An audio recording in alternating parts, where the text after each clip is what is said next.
This is just a super short tutorial on how to share your infographic once you've created it on Venngage with a free account. So you need to sign in and then choose your infographic that you'd like to share and hit edit. Okay, that's opening up. You can see up here you've got publish, share, download settings. They're not all available to you if you don't have an account that you've paid for.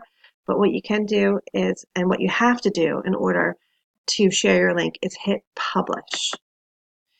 And you're going to go here and click on this link. That is going to publish your infographic.